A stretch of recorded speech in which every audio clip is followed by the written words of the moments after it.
What if technology allowed us to read minds?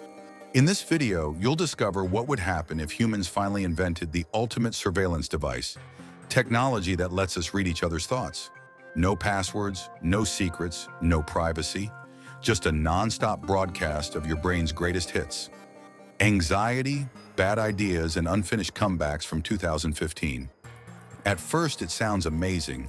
No more lies, no misunderstandings, no politics. But give it 5 minutes, and humanity will be begging for amnesia. So buckle up. We're about to dive into the noise inside your head. Chapter 1. The invention of MindNet. It all begins with a breakthrough. A team of overconfident tech bros in Silicon Valley creates MindNet, a neural interface that connects thoughts directly to the cloud. They promise it'll revolutionize communication. Translation: we'll never have to talk again, because our brains will be online 24/7.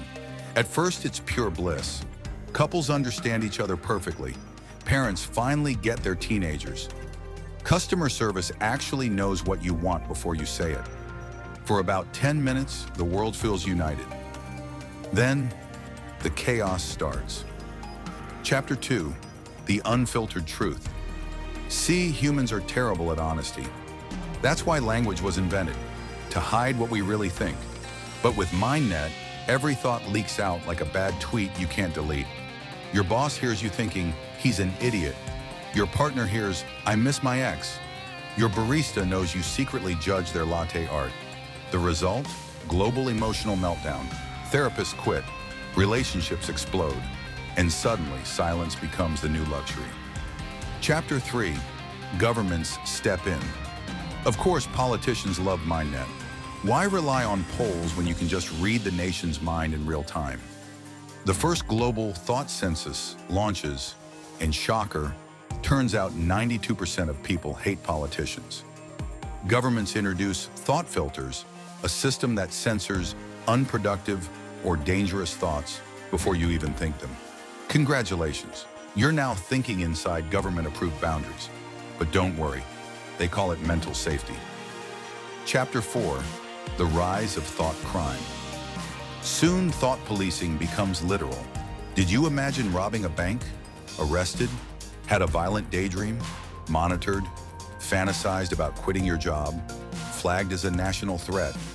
Law enforcement doesn't need cameras anymore, just brain scans and algorithms.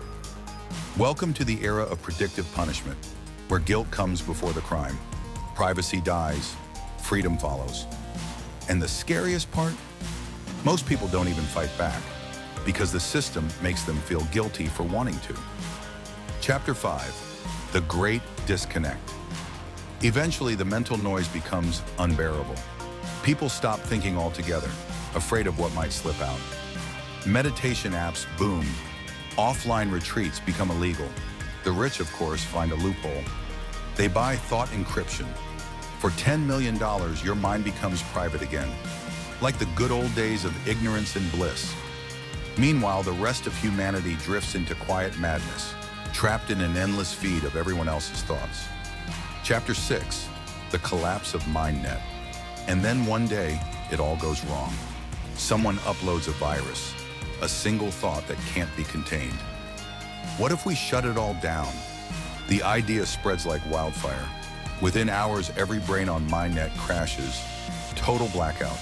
When the system resets, everyone forgets what happened. The world goes silent again.